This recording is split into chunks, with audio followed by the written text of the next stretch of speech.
Dans ma dernière vidéo, je vous ai parlé, je vous ai touché quelques mots au sujet des chapitres 4 et 5 du livre de la Genèse. Eh bien, j'aimerais y revenir aujourd'hui parce que c'est vraiment un passage, une section qui me fascine et qui a tellement de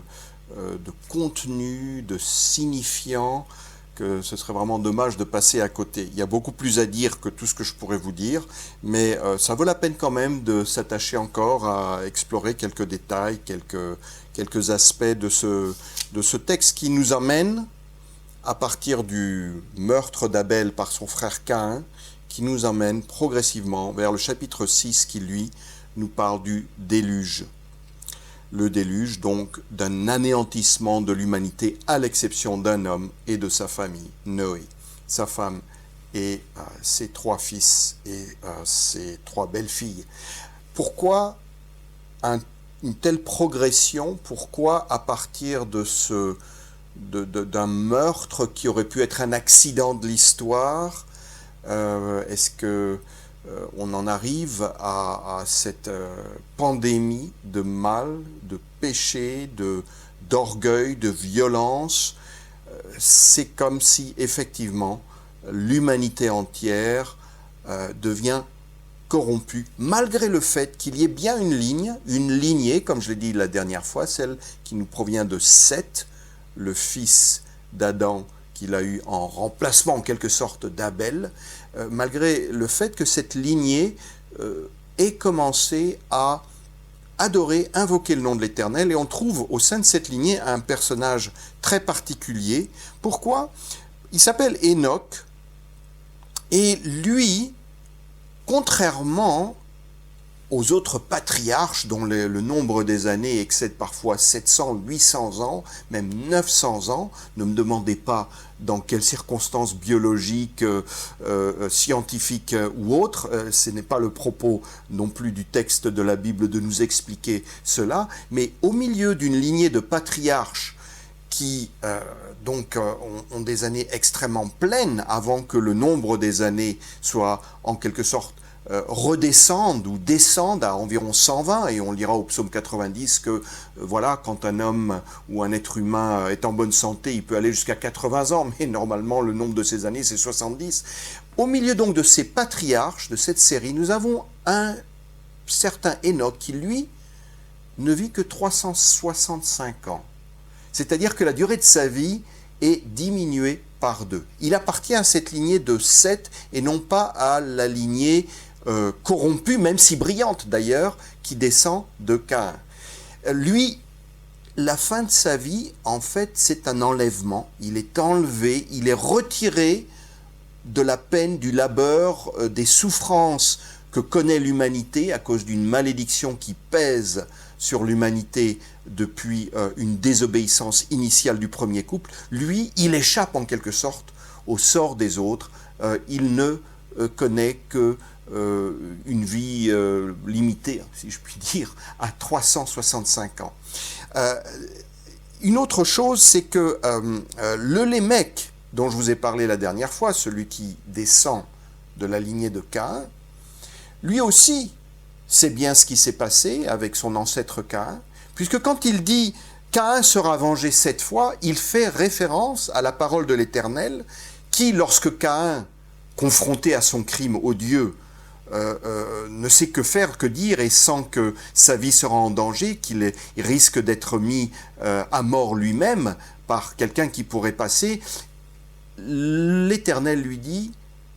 Ta vie sera protégée, car à partir, au fond, l'idée c'est qu'à partir de la lignée de Caïn, également, l'humanité doit continuer à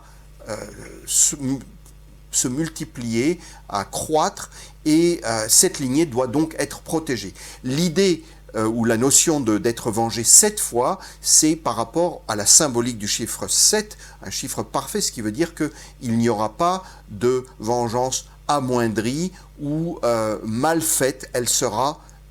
effectivement, et elle sert en quelque sorte d'avertissement à quiconque voudrait prendre la vie de Caïn. Et les mecs, son descendant, connaît la parole de l'Éternel. Donc ce n'est pas comme si la lignée de Caïn n'a pas connu ou ne se souvient pas de la parole de l'Éternel et des événements initiaux qui ont créé cette condition, mais cette lignée-là, elle se moque éperdument de cette parole, elle veut dépasser les limites prescrites, elle veut n'en faire qu'à sa tête et elle veut exercer, comme je l'ai dit la dernière fois, une domination au lieu d'une dominion. Les deux lignées des deux Lémec dont j'ai parlé la dernière fois vont se rencontrer, bien sûr, elles se croisent au fil des ans, elles se croisent, et même s'il y a une lignée qui reconnaît Dieu, qui non seulement connaît sa parole, mais qui invoque le nom de l'Éternel, contrairement à l'autre, elle va se laisser contaminer. Ce qui fait que quand on en arrive à la fin du chapitre 5 à la personne de Noé, le fils de l'autre Lémec, celui qui a encore la foi en l'Éternel, qui met son espérance dans l'Éternel, eh bien Noé sera le seul juste, le seul qui invoque encore véritablement l'Éternel, comme l'a fait son ancêtre Seth, dont il est issu à partir d'Adam et Ève, comme l'a fait son ancêtre plus proche, Enoch, celui qui a été enlevé après une durée de vie de 365 ans, et le reste de l'humanité, lui, s'est totalement corrompu, au point que nous lisons que, eh bien, au chapitre 6, l'Éternel dit « Mon esprit ne restera pas toujours dans l'homme, car celui-ci n'est que chair et ses jours seront de 120 ans. » Et plus loin, au verset 5, « L'Éternel vit que la méchanceté de l'homme était grande sur la terre, et que chaque jour, son cœur ne concevait que des pensées mauvaises. L'Éternel regretta d'avoir fait l'homme sur la terre, et son cœur fut affligé. L'Éternel dit, « J'effacerai de la surface du sol l'homme que j'ai créé, depuis l'homme jusqu'au bétail, aux reptiles et aux oiseaux du ciel, car je regrette de les avoir faits. » Mais nous dit le verset 8, « Mais Noé obtint la faveur de l'Éternel. » Et par rapport à cette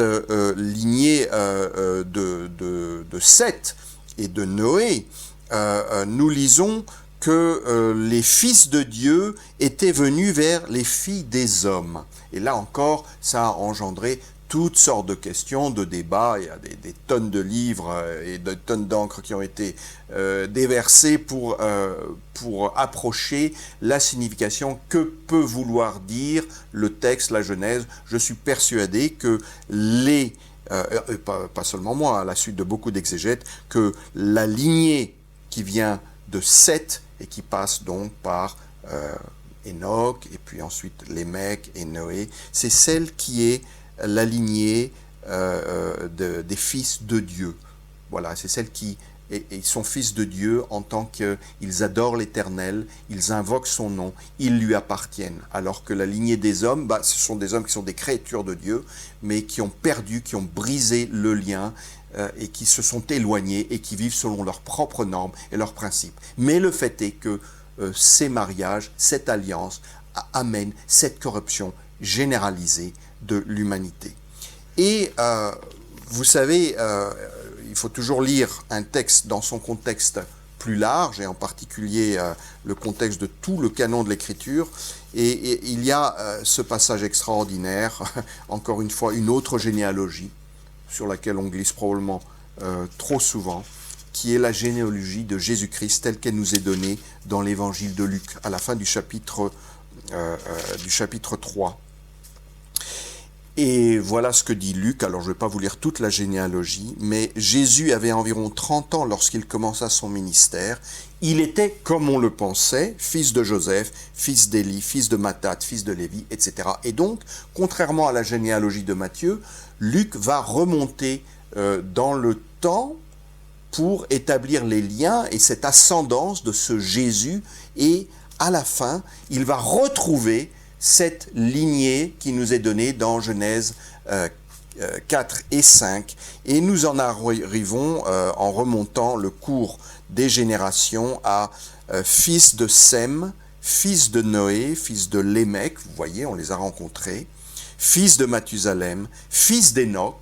cet Enoch qui a été enlevé au ciel avant la fin de ses jours, tels que les autres l'ont vécu, fils de Yéred, fils de Malaléel, fils de Kénam, fils d'Énoch, fils de Seth, fils d'Adam, fils de Dieu.